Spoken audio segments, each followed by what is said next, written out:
Yes, good afternoon everybody. Last class में अपन cost के बारे में बात कर रहे थे कि कॉस्ट क्या होती है, कॉस्ट फंक्शन क्या होते हैं, उन्हीं सब चीज को देखने के लिए। बट कॉस्ट का मतलब मैंने पहले पढ़ ही लिया कि मॉनेटरी कॉस्ट क्या होती है, देन रियल कॉस्ट क्या होती है, सोशल कॉस्ट क्या होती है, अपॉर्चुनिटी कॉस्ट क्या होती है, मनी के रूप में जो पेमेंट किया जाएगा वो मनी कॉस्ट है। कॉस्ट फंक्शन क्या होता है? कॉस्ट फंक्शन का मतलब होता है, क्या लिखा है अपन ने कि द कॉन्सेप्ट ऑफ, देखिए इधर, यस, इसको पढ़ते हैं अपन, अच्छे से पढ़ते हैं इसको। कॉस्ट फंक्शन मैंने आपके लिए बड़ा कर दिया। The concept of cost function refers to the mathematical relationship between cost of production and the various determinant of cost. C is equal to function of or level of output, size of plant. यानी output पे और size of plant, यानी बहुत सारे factors पे cost depend करती है, but main factor क्या है? आउटपुट। यानी आउटपुट पे भी डिपेंड करती है कि आउटपुट करने पर आपकी कॉस्ट कितनी आ रही है। कुल मिला के कॉस्ट किस पे डिपेंड करती है? आउटपुट पे। फिर आता है बहुत सारे फैक्टर्स पे डिपेंड करती है, पर मेन फैक्टर क्या रहेगा? आउटपुट। फिर आता है कि कौन कौन से लेवल ऑफ आउटपुट प्रोडक्शन आप ज्यादा करेंगे तो कॉस्ट कैसी आएगी? साइज ऑफ प्लांट, यानी आप प्रोडक्शन कर रहे हैं तो साइज अगर आपका ज्यादा है तो कॉस्ट, हर चीज लेबर आप ज्यादा लेंगे, कैपिटल आप ज्यादा लेंगे, फैक्ट्री आपने बहुत बड़े लेवल की बना ली, मशीनरी बहुत सारी लगा ली है तो कॉस्ट कैसी आएगी? टाइम अंडर कंसिडरेशन, आपने टाइम कितना लिया है, कम टाइम के लिए लिया है या ज्यादा टाइम के लिए लिया है। Price of factor of production, यानी अगर आप लैंड को कितना दे रहे हैं, लेबर को कितना दे रहे हैं, कैपिटल को कितना दे रहे हैं, मैनेजमेंट को कितना दे रहे हैं, तो ये सब किस में आएगा? Price of factor of production. यानी लैंड, लेबर, कैपिटल, इन पे भी डिपेंड करता है ये कितनी प्राइस लेंगे। अगर रेंट ज्यादा देना पड़ रहा है तो भी कॉस्ट ज्यादा आएगी, इंटरेस्ट ज्यादा देना पड़ रहा है तो कॉस्ट ज्यादा आएगी, मजदूर ज्यादा देने पड़ रही तो कॉस्ट ज्यादा आएगी। फिर आता है टेक्नोलॉजी, टेक्नोलॉजी पर भी कॉस्ट डिपेंड करती है। टेक्नोलॉजी अच्छी है या खराब है, मशीनरीज बहुत ज्यादा है, केवल लेबर काम कर रहा है या मशीनरी आप ज्यादा काम में ले रहे हैं। फिर मैनेजरियल एफिशिएंसी, यानी आपका मैनेजमेंट स्टाफ जो है उसकी एफिशिएंसी कितनी है। एफिशिएंसी कम है तो कॉस्ट कैसी होगी? ज्यादा है तो कॉस्ट कैसी होगी? आपका मैनेजमेंट अच्छा है, स्टाफ अच्छे से वर्किंग कर रहा है तो कॉस्ट कम आएगी, बट अगर अच्छे से नहीं कर रहा है, उसको सैलरी देनी पड़ रही है, प्रोडक्शन नहीं कर रहा है तो कॉस्ट ज्यादा आएगी। फिर साइज ऑफ प्लांट का साइज कैसा, बड़े आकार का, यूज लेवल पर इंडस्ट्रीज बड़ी बड़ी चल रही है या छोटी छोटी फैक्ट्री लगा रखी है, उस पर भी कॉस्ट डिपेंड करती है। स्टेज ऑफ लॉ प्रोडक्शन, यानी आप प्रोडक्शन बढ़ता हुआ है, प्रोडक्शन कम होता हुआ है या नॉर्मल लेवल पे है। प्रोडक्शन बढ़ता हुआ है तो कॉस्ट कम आएगी, प्रोडक्शन कम होता हुआ है तो कॉस्ट ज्यादा आएगी, तो दोनों में इनवर्स रिलेशन है। तो इस तरीके से प्रोडक्शन को बहुत सारे फैक्टर्स इफेक्ट करते हैं, जिनमें ये सारे आपको मैंने बता दिए हैं। तो एक बार जल्दी से इनको भी आपने देख लिया, मैं इसको छोटा सा करके ऊपर रख देती हूँ आपके लिए। देन फिर आता है कि अगर जो है, यस, मैंने छोटा सा कर दिया आप लोग के लिए, बहुत छोटा सा। अब आता है concept of short run and long run. Short run production, short run का मतलब क्या हो गया? ऐसी कॉस्ट जो बहुत थोड़े समय से रिलेटेड होती है वो क्या कहलाती है? Short run cost. पहले आप उसका अगर स्क्रीनशॉट ले लिया या नहीं लिया, मैं एक बार आपके बड़ा कर देती हूँ इसको, इसका स्क्रीनशॉट ले ले, पहले बैठ जाते 2 मिनट के लिए। यस, स्क्रीनशॉट ले लो तो मैं आपको इसको वापस छोटा सा कर दूंगी। यस, हाँ, अब मैं वापस इसको बिल्कुल छोटा कर देती हूँ आप लोग के लिए। अब तो नहीं चलेगा तो भी चलेगा आपके तक, ठीक है? अब नहीं चाहिए अपने को। हाँ, कॉन्सेप्ट शॉर्ट रन कॉस्ट, ऐसी कॉस्ट जो थोड़े समय से रिलेटेड होती है वो शॉर्ट रन कॉस्ट कहलाती है। शॉर्ट रन का मतलब ऐसा कोई टाइम पीरियड फिक्स नहीं होता है, 6 मंथ, 1 मंथ, कुछ भी हो सकता है। तो ऐसी कॉस्ट जस्ट आपने प्रोडक्शन चालू किया है तो वो शॉर्ट रन कॉस्ट कहलाती है।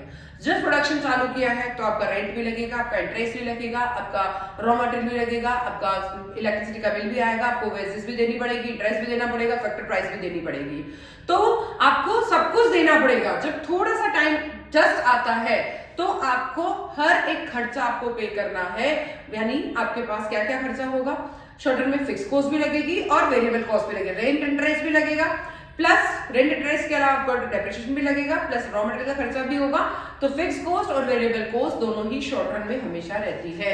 बट लॉन्ग रन कॉस्ट क्या होती है? लॉन्ग रन कॉस्ट का मतलब होता है ऐसी कॉस्ट जो बहुत ही लंबे समय से रिलेटेड होती है, लॉन्ग रन कॉस्ट कहलाती है। जैसे किसी भी, जैसे टाटा को, अंबानी को आज बहुत सारा टाइम हो गया है, बहुत लॉन्ग रन, यानी उनको बहुत लंबा टाइम बीत चुका है, तो उनकी कॉस्ट बहुत ही न तो उनका फिक्स कॉस्ट कुछ भी नहीं लगती, ना इंटरेस्ट लगता है, ना आपका रेंट लगता है, उनका रेंट और इंटरेस्ट खत्म हो गया। सिर्फ रोज रोज का खर्चा कि आपका रॉ मटेरियल का खर्चा रोज होगा ही होगा, क्योंकि रोज अगर वो लोग जो है टाटा वगैरह स्टील प्लांट या कुछ भी डाल रखा है, आयरन फैक्ट्री डाल रखी है, प्लांट डाल रखा है, तो उसमें उनका रॉ मटेरियल चाहिए ही चाहिए। तो फिक्स कॉस्ट उनकी खत्म हो गई है, क्योंकि लंबा टाइम निकल चुका उनको टाइम इकोनॉमी के अंदर। तो उन लोग का कोई भी रॉ मटेरियल, उनका इंटरेस्ट नहीं लगता है और रेंट नहीं लगता है, उन लोग की केवल और केवल वेरिएबल कॉस्ट लगती है। तो लॉन्ग रन में फिक्स कॉस्ट खत्म हो जाती है, केवल और केवल वेरिएबल कॉस्ट ही रहती है। फिर आता है सेकंड, टोटल फिक्स्ड कॉस्ट। अपन टोटल फिक्स्ड कॉस्ट को मैं TFC से लिखूंगी। टोटल फिक्स्ड कॉस्ट को मैं TFC से लिखूंगी। ये TFC क्या होती है? TFC total fixed cost. ऐसी कॉस्ट जो बिल्कुल फिक्स रहती है, जिनका प्रोडक्शन से कोई डायरेक्ट रिलेशन नहीं होता है, वो हमेशा हमेशा टोटल फिक्स कॉस्ट कहलाती है। ऐसी कॉस्ट जो जिसका प्रोडक्शन से कोई डायरेक्ट रिलेशन नहीं होता है, चाहे प्रोडक्शन बढ़े तब भी प्रोड्यूसर को उतनी देनी है, चाहे कम हो तब भी उतनी देनी है, और जीरो हो तब भी उतनी ही देनी है। सपोज अगर क्वांटिटी 0 है तब भी फिक्स कॉस्ट अगर 100 थी, अगर बढ़ गया है तब भी 100 है, कम हो गया है तब भी 100 है। ये हमेशा क्या रहती है? फिक्स रहती है। क्वांटिटी 0, 1, 2, 3 अगर जैसे से आप 0 से लेकर बढ़ाते जाओगे तो फिक्स कॉस्ट 0 होने पर 100 और 100 और ये 100। चाहे 0 है मतलब प्रोडक्शन नहीं हो रहा है तब भी वह उतनी लगेगी, बढ़ेगा तब भी उतनी लगेगी, कम होगा तब भी उतनी लगेगी। प्रोडक्शन से कोई डायरेक्ट रिलेशन नहीं होता है, रेंट और इंटरेस्ट लगेगा ही लगेगा। तो इसके कारण मैं अगर इसका डायग्राम बनाती हूँ तो देखिए ये 100 पर फिक्स है, ये 100 है, ये टोटल फिक्स कॉस्ट है, और ये हमेशा एक्स एक्सिस के पैरेलल होती है। एक ही चीज का ध्यान रखना है, जैसी कॉस्ट जो एक्स अक्ष के पैरेलल होती है, और एक्स अक्ष के पैरेलल जो बनता है वो highly elastic, perfectly elastic demand curve बनता है। तो TFC हमेशा परफेक्टली इलास्टिक होता है और एक्स अक्ष के पैरेलल बनता है। तो TFC कैसा होगा? एक्स अक्ष के पैरेलल। देन TFC के बाद अब अपन बात करते हैं टोटल वेरिएबल कॉस्ट की। टोटल वेरिएबल कॉस्ट जिसको मैं TVC से लिखूंगी। TVC का मतलब क्या होता है? ऐसी कॉस्ट जिसका उत्पादन से, प्रोडक्शन से डायरेक्ट रिलेशन होता है, वो टोटल वेरिएबल कॉस्ट कहलाती है। डायरेक्ट रिलेशन मतलब जैसे सपोज रॉ मटेरियल, मतलब डायरेक्ट रूप से डायरेक्ट रिलेशन होता है। प्रोडक्शन बढ़ेगा तो भी रॉ मटेरियल चाहिए। यार्न अगर आप कपड़ा फैक्ट्री लगा रखी है, प्रोडक्शन बहुत सारा स्केल पे बढ़ाना है तो यार्न बहुत सारा चाहिए, कम करना है तो यार्न कम चाहिए, आपने बंद कर दिया है तो 0 चाहिए। तो ऐसी कॉस्ट जिनका प्रोडक्शन से डायरेक्ट रिलेशन होता है वो हमेशा हमेशा टोटल वेरिएबल कॉस्ट होती है। सपोज अगर क्वांटिटी 0 है तो टोटल वेरिएबल कॉस्ट भी 0, बढ़ने पर बढ़ेगी और कम होने पर कम हो जाएगी।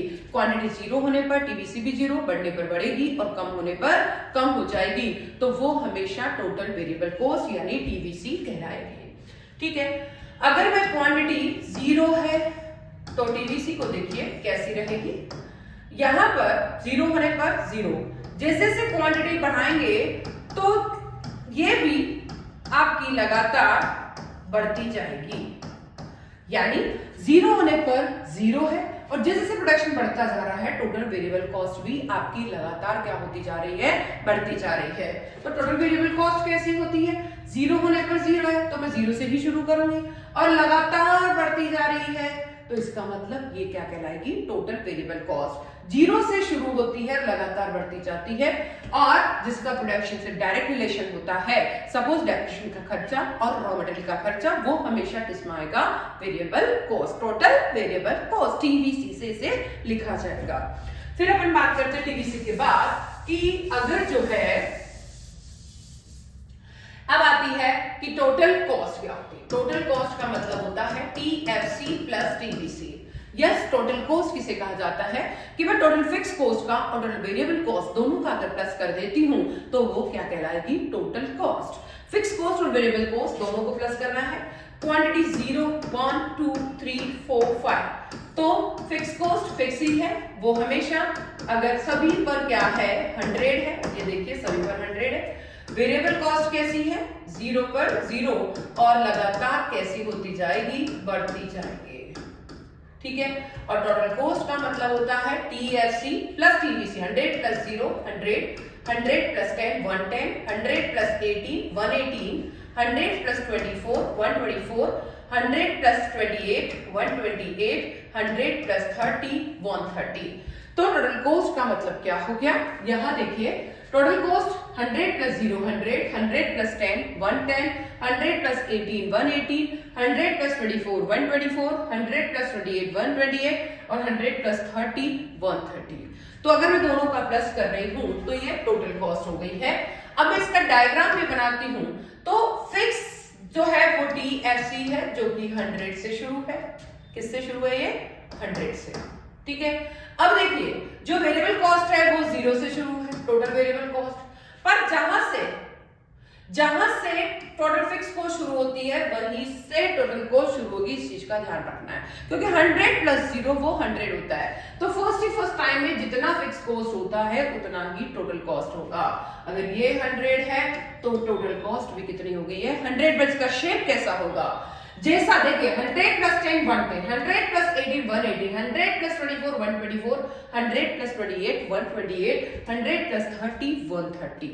अब देखिए इस चीज को भी अपन डिस्कशन करते हैं कि अगर मैं दोनों का प्लस करती हूं तो ये टोटल कॉस्ट आती है। ये फिक्स कॉस्ट हमेशा फिक्स रहती है। ये 0 से शुरू होकर टोटल वेरिएबल कॉस्ट बनती है, 100 से शुरू होकर टोटल कॉस्ट बनती है। तो इस तरीके से अपने को क्या हो गया है, ये इस तरीके से। बट एक ही चीज का ध्यान रखना है कि जैसा शेप टीवीसी का बनेगा वैसा ही शेप टीसी का बनेगा। इस चीज का हमेशा ध्यान रखना है। अगर मैं इस चीज को हटा देती हूँ, यहां देखिए बीच का मैंने हटा दिया, तो मैं क्या करूंगी, टीसी में से टीएफसी को माइनस करूंगी तो टीवीसी आ सकता है। अगर टीसी से टीएफसी को माइनस कर दो टीवीसी, पर टीसी से टीवीसी को माइनस करोगे तो टीएफसी आ जाएगा। तो इस चीज का ध्यान रखें कि दोनों का प्लस, ये मैं आपका वापस हटा देती हूँ। अब नेक्स्ट क्या आता है उसका भी डिस्कशन कर लेते हैं। ये अपना हो गया total cost equal to TFC plus TVC. अगर मुझे टीवीसी निकालना है तो टीसी में से टीएफसी को लेस करना है, टीवीसी निकालना है तो टीसी में से या टीएफसी निकालना है तो टीसी माइनस टीवीसी करना पड़ेगा। इस चीज का हमेशा ध्यान रखना है। ये तीनों चारों फॉर्मूले आपको हमेशा ही याद रहने चाहिए, आने चाहिए। अब आता है नेक्स्ट, शॉर्ट कॉस्ट के अंदर ही अपन पढ़ रहे हैं एवरेज कॉस्ट क्या होती है। एवरेज कॉस्ट को अपन शॉर्ट फॉर्म एसी से भी लिखते हैं। एवरेज कॉस्ट को किससे लिखते हैं? एसी से भी लिखते हैं। इस चीज का ध्यान रखें। एसी क्या होती है? एसी का मतलब होता है total cost divide by quantity. किसी भी एवरेज तो बचपन से ही पढ़ते हुए आ रहे हैं। बचपन में क्या पढ़ा था कि एवरेज का मतलब होता है किसी भी टोटल, अगर किसी का भी एवरेज निकालना है तो उसके टोटल में क्वांटिटी से डिवाइड कर दो भाई, तो क्या निकल जाएगा भाई? एवरेज निकल जाएगा। सपोज टोटल कॉस्ट में क्वांटिटी का डिवाइड करोगे तो एवरेज कॉस्ट आएगी। टोटल फिक्स कॉस्ट में क्वांटिटी का डिवाइड करोगे तो एवरेज फिक्स कॉस्ट आएगी। टोटल वेरिएबल कॉस्ट में क्वांटिटी का डिवाइड करोगे तो एवरेज वेरिएबल कॉस्ट आएगी। इस चीज का ध्यान रखना है। अब देखिए अगर मैं एसी निकालती हूं तो इसका मतलब TC divide by quantity. TC अगर 2000 है, क्वांटिटी 10 है, तो एसी का मतलब हो गया TC divide by quantity. 2000 divide by 10 कितना आ गया? 200। बट इसका डायग्राम कैसा बनेगा? एकदम यू शेप। यू शेप कैसा होता है? यू शेप में क्या करते हैं, पहले नीचे लाते हैं, मिनिमम करते हैं, उसके बाद लगातार बढ़ाते जाते हैं। तो पहले गिरती हुई मिनिमम और उसके बाद बढ़ती हुई। एवरेज कॉस्ट का डायग्राम कैसा होता है? एवरेज कॉस्ट यू शेप होता है। यू शेप का मतलब देखिए यू कैसे बनाते हैं, फिर नीचे लाए, मिनिमम हो गया और उसके बाद लगातार बढ़ गया। तो ऐसी कैसी होती है एवरेज कॉस्ट? कैसी होती है? पहले गिरती हुई, फिर मिनिमम होती है और उसके बाद लगातार बढ़ती हुई। इस चीज का ध्यान रखना है। पर जब एवरेज कॉस्ट मिनिमम होती है, किसी भी कॉस्ट मतलब किसी भी प्रोड्यूसर के लिए अगर कॉस्ट मिनिमम आती है, एवरेज कॉस्ट मिनिमम आती है, तो उस प्रोड्यूसर के लिए वह सबसे अच्छी कंडीशन होती है।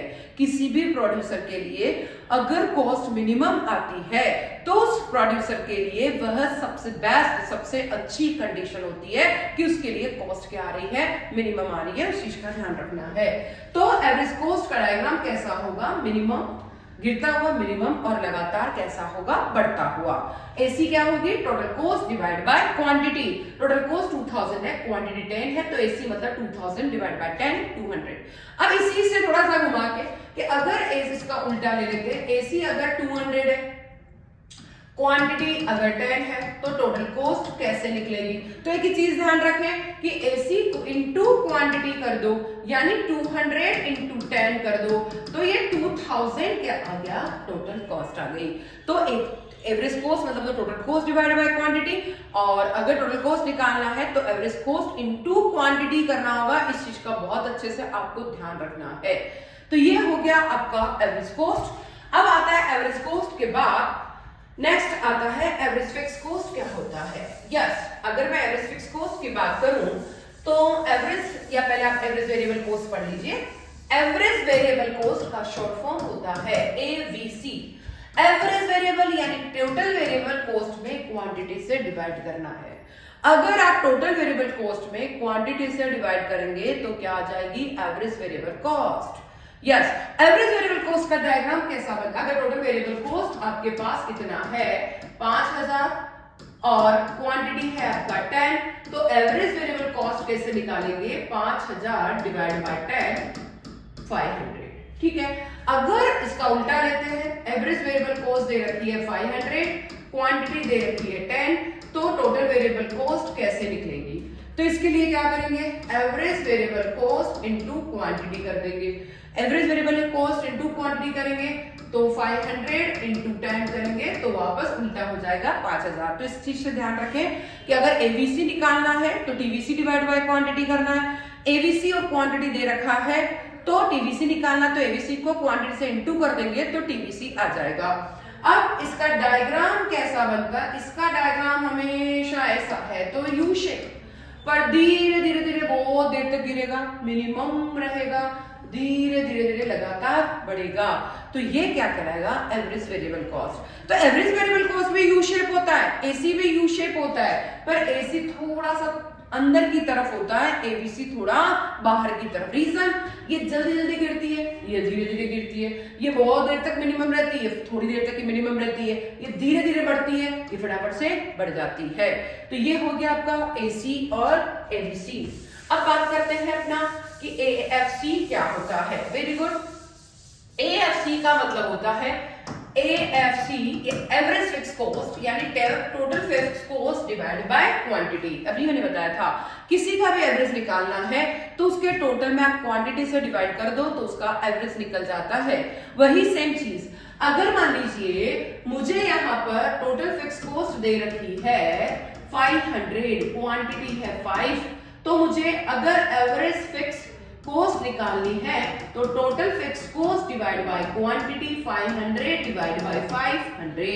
और इसी का उल्टा कि अगर मुझे AFC 100 दे रखा है, क्वांटिटी आपको 5 दे रखी है, TFC निकालना है तो AFC इंटू क्वांटिटी कर दूंगी तो 100 इंटू 5 कर दूंगी तो क्या आ जाएगा, टोटल फिक्स कॉस्ट 500।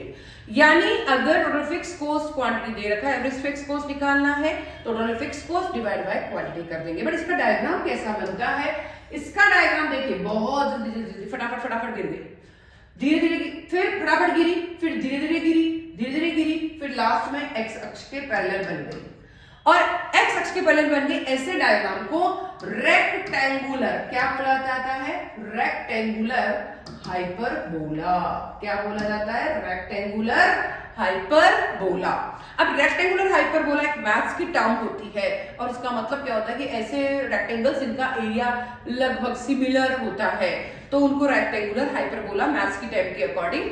तो इनके जितने भी रेक्टेंगल्स बनेंगे, चाहे कोई से भी रेक्टेंगल्स बने, उन सबका एरिया इक्वल होता है, इसीलिए इसे rectangular hyperbola. Very very very important, rectangular hyperbola कौन सा होता है, AFC। ऐसा कौन सा डायग्राम होता है जो यू शेप नहीं होता है, AFC। तो अच्छे से ध्यान रखें, ये हुआ AFC। अब आता है कि अगर कहीं पे भी, अब दोनों ही चीजें, कि अगर AC निकालना है, AFC भी दे रखा है, ABC भी दे रखा है, तो AC का मतलब हो गया दोनों को प्लस कर दो। ABC निकालना है तो AC में से AFC को माइनस कर दो, AFC निकालना है तो AC में से ABC को माइनस कर दो। तो ये तीनों डायग्राम भी आपके बहुत इजीली बन सकते हैं।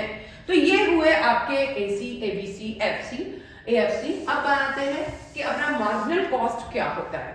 मार्जिनल कॉस्ट यानी MC से इसे इंडिकेट करेंगे इसका मतलब होता है change in total cost upon change in quantity. Total cost में चेंज कितना करो उसके कारण कितनी क्वांटिटी में, मतलब कितनी क्वांटिटी में चेंज करने पर कितनी टोटल कॉस्ट चेंज होती है, वो हमेशा एमसी यानी मार्जिनल कॉस्ट कहलाती है।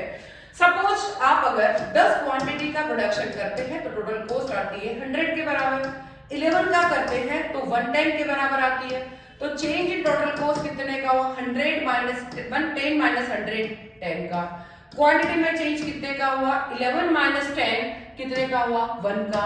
तो कितनी हो गई, मार्जिनल कॉस्ट 10 के इक्वल हो गई है। तो change in total cost upon 1 unit का चेंज करने पर टोटल कॉस्ट में कितने का चेंज होता है, वो हमेशा हमेशा क्या हो जाती है, मार्जिनल कॉस्ट हो जाती है।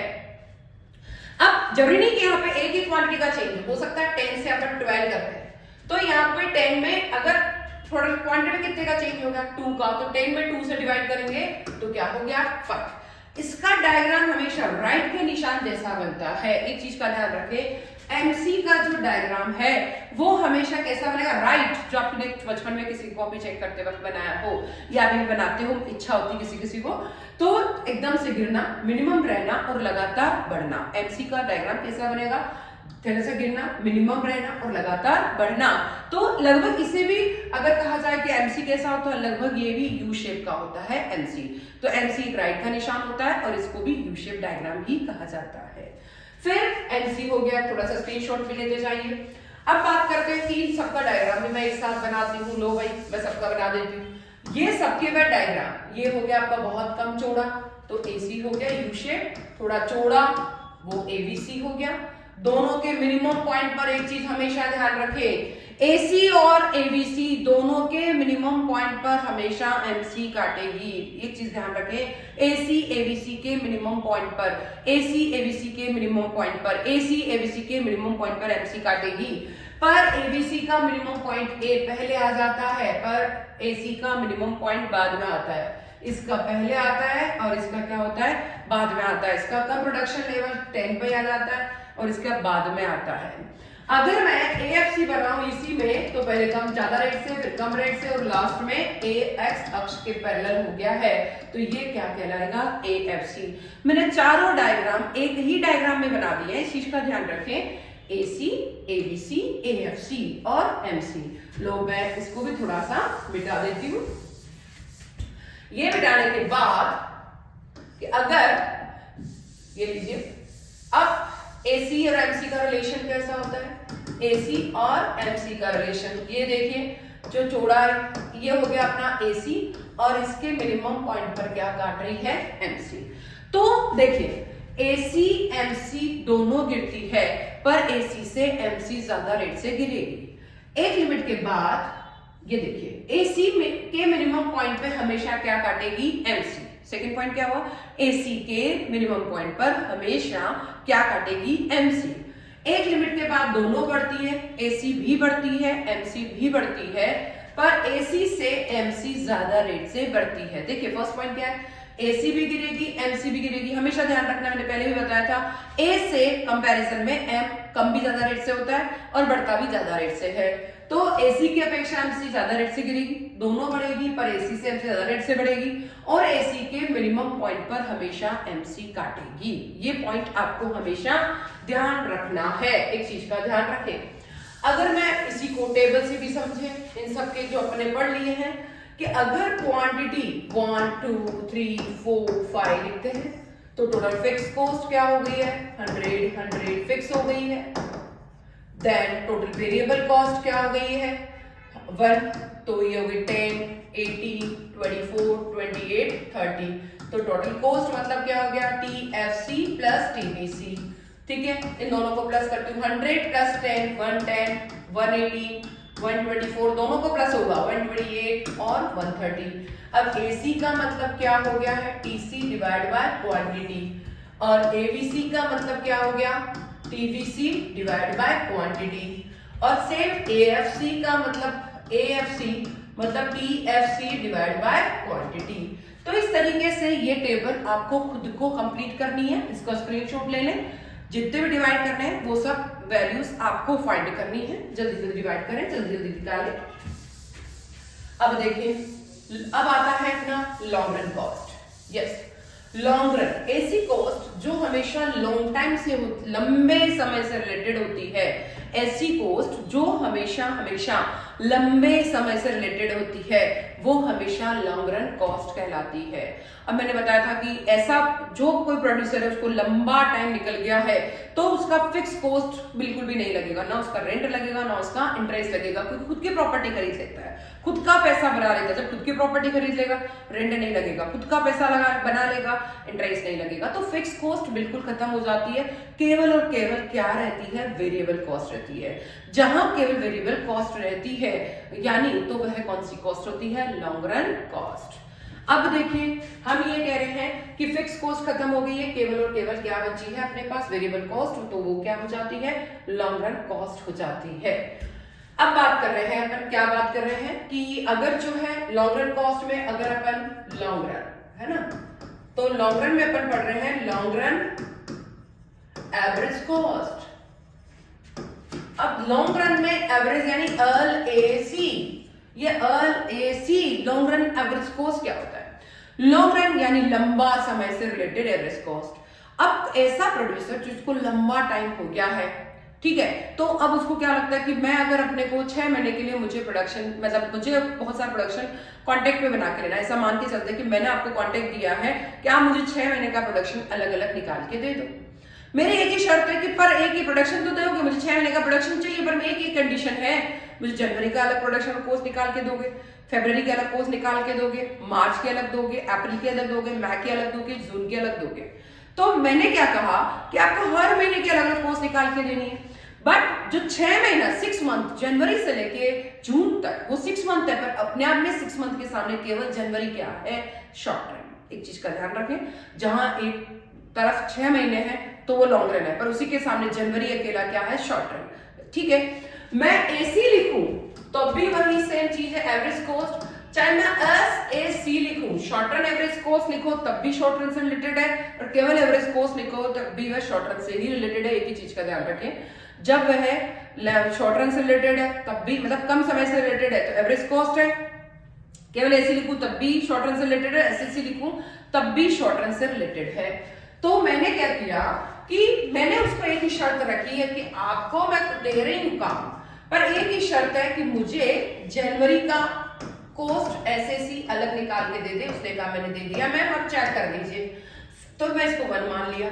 फिर मैंने इसको कहा एक ही कंडीशन, मुझे फरवरी का भी अलग चाहिए, तो उसने फरवरी का भी अलग दे दिया। फिर मैंने कहा तुझे मार्च का भी देना है, तो उसने एवरेज कॉस्ट मार्च का भी दे दिया SAC, फिर उसने मार्च का भी दे दिया। मैंने कहा अप्रैल का भी देना है, तो उसने अप्रैल का भी SAC 4 दे दिया। मई का भी दे दिया तो मैंने उसको SAC 5 नाम दे दिया। जून का भी दे दिया तो SAC 6 दे दिया। यस, अब मैंने क्या, मार्च अप्रैल मई एंड जून। मैंने क्या किया कि 6 महीने का मैं तेरे को प्रोडक्शन का कॉन्ट्रैक्ट दे रही हूँ, पर एक ही शर्त है, तुझे हर एक महीने की जनवरी फरवरी मार्च अप्रैल मई जून सभी की कॉस्ट अलग अलग निकाल के देनी है। तो उसने शर्त वही मैंने जो रखी उसको पूरा किया। P मतलब फर्स्ट वाला SAC जनवरी का, फिर मार्च का, फरवरी का, मार्च का, अप्रैल का, मई का, जून का, सबका। तो मैंने क्या किया, PQ R S T और U, ये सब इनके जो SAC 1, SAC 2, SAC 3, SAC 4, SAC 5, SAC जितने भी थे उनके मिनिमम पॉइंट है PQRST। मिनिमम पॉइंट को मिला दिया भाई मैंने, ये मिनिमम पॉइंट को मिला दिया, तो मिनिमम पॉइंट को मिलाने वाली जो लाइन है वो कैसा शेप बना है, यू शेप। कैसा बना है इसका, इस तरीके से यू शेप बना है। ठीक है, तो ये कैसे होते हैं, PQR पहले गिर रही होती है, R पे मिनिमम होती है, और उसके बाद वापस लगातार क्या हो रही होती है, बढ़ रही होती है। पहले गिर रही होती है, फिर मिनिमम होती है, और उसके बाद लगातार क्या हो रही होती है, बढ़ रही होती है। इसका हमेशा कैसा शेप होता है, यू शेप होता है। P से लेके R तक गिर रही, R पर मिनिमम, और R के बाद लगातार बढ़ रही होती है। इसका हमेशा यू शेप होगा। अब बात करते हैं कि इसकी क्या क्या कैरेक्टरिस्टिक है जो इसको हर एक से अलग रखता है। इसे एनवेलप कर्व कहा जाता है। एनवेलप में जैसे अपन पैसे रखते हैं, मनी रखते हैं, रुपये रखते हैं, लेटर रखते हैं, एनवेलप में राखी रखते हैं, वैसे ही अपने LAC के अंदर सारे SAC रखते हैं। जब पूरे एलएसी के अंदर सारे एसएसी रख दिए हैं तो इसलिए इसे एनवेलप कर्व कहा जाता है। ये लॉन्ग टर्म से रिलेटेड होती है तो इसमें प्लानिंग करके काम किया जाता है, इसीलिए इसे क्या कहा जाता है, प्लानिंग कर्व भी कहा जाता है। ठीक है, अब एसएसी ऊपर है, एलएसी नीचे है, तो यानी एसएसी, क्योंकि एसएसी हमेशा ज्यादा होगी, एलएसी हमेशा कम होगी। रीजन, क्योंकि एसएसी के अंदर फिक्स कॉस्ट भी होती है पर एलएसी के अंदर केवल वेरिएबल कॉस्ट रहती है, तो हमेशा एसी ऊपर होती है और एलएसी हमेशा क्या होती है, नीचे होती है। तो ये हुआ अपना लॉन्ग रन कॉस्ट। यही सब चीजें अपन ने इसमें पढ़ी है। तो अब अपन बात करते हैं कि अगर मैंने जितने भी फॉर्मूले पढ़े हैं उनको भी अगर अपन डिस्कशन कर लें कि टोटल कॉस्ट का मतलब TFC plus TVC, total fix cost equal to total cost minus TVC, total variable cost equal to total cost minus TFC. अगर मुझे एसी निकालना है तो टीसी डिवाइड बाय क्वांटिटी, और अगर मुझे टीसी निकालना है, तो एसी दिया है तो एसी इंटू क्वांटिटी, अगर मुझे एबीसी निकालना है तो टीवीसी डिवाइड बाय क्वांटिटी, पर मुझे टीवीसी निकालना है तो मुझे एबीसी इंटू क्वांटिटी करना होगा। दिया हुआ क्या है उस पर डिपेंड करता है। अगर मुझे एएफसी निकालना है तो टीएफसी डिवाइड बाय क्वांटिटी करना होगा, और अगर मुझे टीएफसी निकालना है तो एएफसी इंटू क्वांटिटी करना होगा। अब एएफसी और प्लस एबीसी कर दोगे तो एसी भी आ जाएगा। तो ये हो गए अपने छोटे मोटे सारे फॉर्मूले। ये हुआ अपना थोड़ा थ्योरी का पार्ट, थोड़ा प्रैक्टिकल का, और भी प्रैक्टिकल है तो मैं आपको जल्दी से जल्दी कमेंट आप मुझे लिख देना कि मैम ये प्रॉब्लम आ रही है, व्हाट्सएप कर देना, मेरे नंबर में लिख रही हूँ, नंबर एक बार और लिख देती हूँ। ये फॉर्मूले का एक बार स्क्रीनशॉट ले ले जल्दी से, फॉर्मूले का स्क्रीनशॉट ले ले जल्दी से, यस ले लिया जल्दी से। अब मैं बात करती हूँ कि अगर अपने को क्या क्या पढ़ा है वो भी अपन ने देख लिया, यस। अब अपन बात करते हैं कि इन्हीं को जो कोर्स से रिलेटेड है कि कुछ बच्चे चाह रहे हैं कि हम लोग को थोड़ा प्रैक्टिकल क्वेश्चन भी करना, मैम प्रैक्टिकल भी करा देना, कुछ कह रहे हैं मैम हमें स्कैनर के क्वेश्चन करा देना, कुछ कहते हैं बुक के क्वेश्चन करा देना, तो बुक के क्वेश्चन भी करना है अपने को, जो आपकी टेक्स्ट बुक चलती है, जो रेफरेंस बुक चलती है, उन सबको करना है अपने को, क्वेश्चन भी करना है, सब्जेक्टिव भी करना है, ऑब्जेक्टिव भी करना है, सब कुछ करेंगे। तो कुछ स्टूडेंट के व्हाट्सएप में आ रहे हैं कि मैम ये करा दो वो करा दो, तो कराऊंगी मैं धीरे धीरे, आप थोड़ा सा इंतजार करो कि मैं कराऊंगी बेटा। बट अभी भी अपने को लग रहा है कि कुछ टॉपिक अपना रिमेनिंग है जो अपने को प्रैक्टिकल करना है इसका, तो प्रैक्टिकल में नेक्स्ट वाली क्लास में थोड़े से प्रैक्टिकल भी कराऊंगी, नेक्स्ट जो क्लास लूंगी तब, और थोड़ा थ्योरी भी कराऊंगी। पर ये ध्यान रखना कि अपने को सब्सक्राइब करना नहीं भूलना है। कुछ स्टूडेंट ने सब्सक्राइब अभी भी नहीं किया, पढ़ भले ही रहे हैं, तो सब्सक्राइब भी करो, प्लस कमेंट भी करो, और कोई प्रॉब्लम है तो व्हाट्सएप नंबर पर भी पूछो। तो व्हाट्सएप नंबर है मेरा 9352118222, ये मेरा नंबर है। कई स्टूडेंट इस नंबर को जानते हैं तो मुझे व्हाट्सएप करके क्वेश्चंस पूछ रहे हैं, और कुछ स्टूडेंट को लग रहा है कि नहीं हम तो डायरेक्ट पूछ सकते हो, डायरेक्ट पूछ रहे हैं, तो जल्दी से नंबर लिख लें। और फिर मैं आपको नंबर लिख लें जल्दी से, फिर मैं आपको इन्हीं की नोट्स की जो है एक बार थोड़ा सा बड़े कर देती हूँ इनको, यस थोड़ा बड़ा कर देती हूँ, आपको पढ़ने के लिए इजी हो जाएगा, स्क्रीनशॉट लेना इजी हो जाएगा, यस।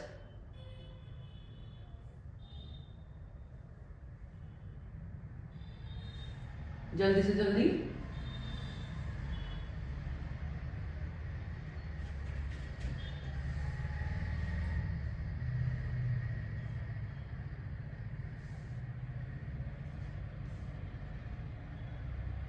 यस। तो जल्दी से अपन